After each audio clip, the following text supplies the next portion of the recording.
ఇంక ఎమ్మెల్యేలు మీరేం చేస్తారని నేను అడుగుతున్నాను. ఓకే, ఈ కరప్షన్ కాదని చెప్పాలంటే మీరు ఇంకొకటి, కాతంశెట్టి నాగేంద్ర గారు దయచేసి మీరు చంద్రబాబు నాయుడు చెప్పినట్టుగా సీరియస్ అయ్యాడు ఎమ్మెల్యేలు మీరు అన్నట్టుగా, ఇదిగో ఆగిన ఎవడు ఆయన కాకినాడ ఎమ్మెల్యే మీద దోడంపూడి చంద్రశేఖర్ మీద చర్యలు ఉంటాయి ఇలా దయచేసి చెప్పకండి. దయచేసి ఏమి లేకుండా అసలు వాళ్ళ మీద కేసులు లేకుండా చర్యలు ఎలా ఉంటాయండి? చర్యలు ఉండాలి అంటే కేసులు పెట్టాలి కదా. కేసులు ఉన్నాయా? ఏమీ లేవు. సార్ కృష్ణాంజలి గారు, మీరు ఒక విషయం గుర్తుపెట్టుకోవాలండి. చర్యలు తీసుకుంటున్నారండి.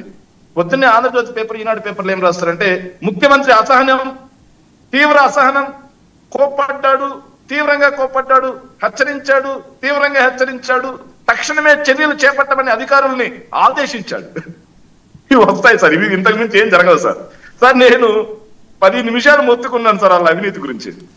10 నిమిషాలు ఆధారాలతో మొత్తుకుంటే ఒక్కదానికి సమాధానం ఉండదు. ఆవు వ్యాసం చెప్పమంటే మాత్రం చెబుతారు సార్. జగన్మోహన్ రెడ్డి గారి గురించి రాశారు కదా, అది నమ్మండి అంటారు సార్. సార్ మరి ఇవి రెండు కూడా ప్రామాణికం కాని వార్తలైతే, ఇవి రెండు కూడా తప్పుడు వార్తలైతే, మీరు సాక్షి యాజమాన్యం మీద కేసులు పెట్టి వేధిస్తున్నారు కదా, విచారణకు పిలుస్తున్నారు కదా. మరి ఇలాగే ఆంధ్రజ్యోతి రాధాకృష్ణ మీద, ఈనాడు కిరణ్ మీద, వీళ్ళిద్దరి మీద కేసులు పెట్టి ఇవి తప్పుడు వార్తలు, ఎందుకు ప్రభుత్వాన్ని బదనాం చేసే వార్తలు రాస్తున్నారు అని చెప్పి ఈడ్చుకొచ్చి జైల్లో పడేయండి, ఈడ్చుకొచ్చి జైల్లో పడేయండి. ఇలా కాకుండా రేషన్ మాఫియా జరుగుతున్న మాట వాస్తవం. యథేచ్ఛగా 80% రేషన్ పక్కకి వెళ్ళిపోతున్న మాట వాస్తవం. అదే విధంగా ఏదైతే ఇసుక మాఫియా, మైనింగ్ మాఫియా జరుగుతున్న మాట వాస్తవం. ఎమ్మెల్యేలు అడ్డగోలుగా సంపాదిస్తున్న మాట వాస్తవం. కానీ వీటేటికి సమాధానం చెప్పారు సార్. సమాధానం చెప్పకుండా ఆవు వ్యాసం చెప్పమంటే మాత్రం బాగా చెప్తారు సార్. మా నాగేంద్రన్ అయితే మరీ దారుణంగా ఆవు వ్యాసం సార్. పవన్ కళ్యాణ్ గారు సొంత డబ్బులతో చాపర్ సొంత డబ్బులు అంట సార్, ప్రత్యేక విమానం సొంత డబ్బులు అంట సార్. సార్ మనం ఏం చెప్పినా నమ్మారు సార్. మొన్న కూడా డిబేట్లు అన్నారు సార్, పవన్ కళ్యాణ్ గారు ఇంతకు ముందు నివార్ తుఫాన్ వచ్చినప్పుడు ఎకరాకి 25,000 రూపాయలు ప్రభుత్వం సాయం అందించాలి, తక్షణమే ఎకరాకి 10,000 రూపాయలు సాయం అందించాలి అని చెప్పి డిమాండ్ చేశారు కదా. ఇప్పుడు మీరు ఇస్తున్నారని అడిగితే ఎస్ 100%, 200%, 300% ఛాలెంజ్ అన్నారు సార్. మరి ఎంతమంది రైతులకు ఇచ్చారయ్యా? నెల అయిపోతుందిగా మోంతా తుఫాన్ని మోచేత్తో నూకిన వాళ్ళకి సహాయం అందించడానికి చేతులు ఎందుకు రాలేదు? ఎకరాకి 25,000 సాయం అందిస్తున్నారా? ఇప్పటికి తక్షణమే 10,000 రూపాయలు ఎంతమంది రైతులకు ఇచ్చారు? ఆధారాలతో చెప్పమంటే ఆవు వ్యాసం చెప్తా ఉండు. ఇట్లా ఉంటుంది సార్.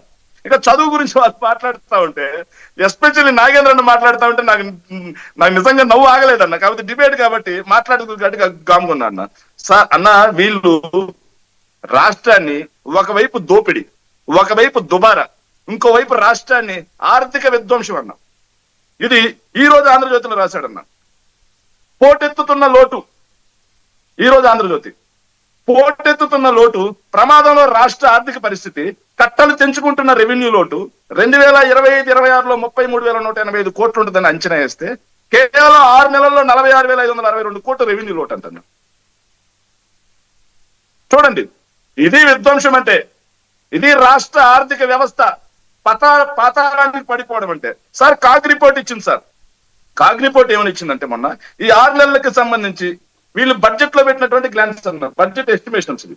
మొన్న 2025-26కి సంబంధించి వీళ్ళు బడ్జెట్ ఎస్టిమేషన్స్ ఇవి పెడితే, ఇది నిన్న కాగ్ 6 నెలలకు కానీ సెప్టెంబర్ కి వీళ్ళు 6 నెలల్లో వీళ్ళ పెర్ఫార్మెన్స్ ఎట్లుందని చెప్పి కాగ్ ఇస్తే అంచనా, కాగ్ ఏమని రాసిందో తెలుసన్నా? 2023-24 జగన్మోహన్ రెడ్డి గారితో పోల్చి చూస్తే ఈ ఏడాది అన్న రెవెన్యూ రాబడులు 8.4% తగ్గిపోయినాయి, అమ్మకం పన్నులు 5.5% తగ్గిపోయినాయి, క్యాపిటల్ ఏదైతే సెంట్రల్ గ్రాంట్స్, కేంద్ర ప్రభుత్వం నుంచి రావాల్సినటువంటి గ్రాంట్స్ 29% తగ్గిపోయింది. జగన్మోహన్ రెడ్డి గారి హయాంలో 21,270 కోట్లు వచ్చాయి 6 నెలల్లో, ఇప్పుడు 4,000 కోట్లు వచ్చాయి. ఇది మొత్తం కాగ్ రిపోర్ట్. క్యాపిటల్ ఎక్స్పెండిచర్ 16,000 కోట్ల రూపాయలు మేము ఖర్చు పెడితే వీళ్ళు 11,000 కోట్లు ఖర్చు చేసింది 6 నెలల్లో. సామాజిక రంగ వ్యయం 72,620 కోట్లు ఖర్చు పెడితే 64,566 కోట్లు. ఆర్థిక రంగ వ్యయం మేము 32,000 కోట్లు ఖర్చు పెడితే 26,000 కోట్లు. మొత్తంగా రెవెన్యూ లోటు 46,655 కోట్లు. ఇది విధ్వంసం. ఇది రాష్ట్రాన్ని బంగాళాఖాతం లోపల పాతాళానికి తొక్కడం. జగన్మోహన్ రెడ్డి గారి ప్రభుత్వ హయాంలో 3,36,000 కోట్ల రూపాయల అప్పు మాత్రమే చేశారు అని చెప్పేసి వీళ్ళు అసెంబ్లీ సాక్షిగా పయ్యావుల కేశవ్ గారు ఇచ్చారు. అంతకుముందు వీళ్ళు చేసిన తప్పుడు ప్రచారం ఏంది? 13 లక్షల కోట్లు 14 లక్షల కోట్లు రాష్ట్రం శ్రీలంక సోమాలియా ధ్వంసం అయిపోయిందని మాట్లాడారు. తీరా చూస్తే 3,36,000 కోట్లు. కానీ వీళ్ళు అధికారంలోకి వచ్చిన తర్వాత దీన్ని విధ్వంసం అంటారు. ఇక అప్పులు సార్, వీళ్ళు అప్పులు చేసింది ఎంత అంటే సార్, బడ్జెట్ లోపల కార్పొరేషన్లలో మొన్న మంగళవారం వరకు కలిపి సార్, మొన్న మంగళవారం తీసుకున్న 3,000 కోట్లతో కలిపి కేవలం ఆర్బీఐ బాండ్ల వేలం ద్వారా ఏదైతే ఆర్బీఐ బాండ్ల ద్వారా 1,40,602 కోట్లు, కార్పొరేషన్స్ ద్వారా 55,385 కోట్లు, రాజధాని అప్పులు ఏదైతే 31,000 కోట్లు, ఇవి కలిపి 2,27,000 కోట్ల రూపాయలు కేవలం 17 నెలల్లో అప్పులు చేశారు.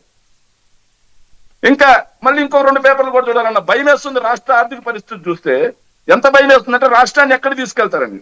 రాజధానికి 31,000 కోట్ల రూపాయలు ఆల్రెడీ అప్పు తీసుకొచ్చారు కదా సార్. మళ్ళీ ఈనాడు పేపర్ సార్, డేట్ ఎప్పుడంటే 4/11/2025, మొన్న 4వ తారీఖు సార్. రాజధానికి మరో 32,000 కోట్ల రుణం. అప్పుడు జగన్మోహన్ రెడ్డి గారు తీసుకొస్తే రుణ కంటుడు అని రాశారు సార్. ఇప్పుడు రుణం ప్రపంచ బ్యాంకు ఏడీబీ నుంచి మరో 14,000 కోట్లు, నాబార్డు ఎన్ఎఫ్డిసి నుంచి మిగిలిన తీసుకుంటున్నామని చెప్పి రాశారు. ఇవి కాకుండా అవి సరిపోలేదంటన్నా, ఏదైతే 30,000 కోట్లు, ఇది ఒక 32,500 కోట్లు, ఇవి కూడా సరిపోక మళ్ళీ ఇంకొక రుణం 9,000 కోట్లు ఎంత తీశారన్న. మళ్ళీ ఇంకో రుణం కూడా ఏం చేస్తున్నా అంటే ఎంత దారుణంగా రాష్ట్రాన్ని అప్పులు పాలు చేస్తూ ఇంకో 9,000 కోట్ల రూపాయలు కార్పొరేషన్స్ ద్వారా ఏపీ పవర్ కార్పొరేషన్ సర్వీస్ అనే కేంద్ర ప్రభుత్వానికి చెందినటువంటి ఇంకో సంస్థ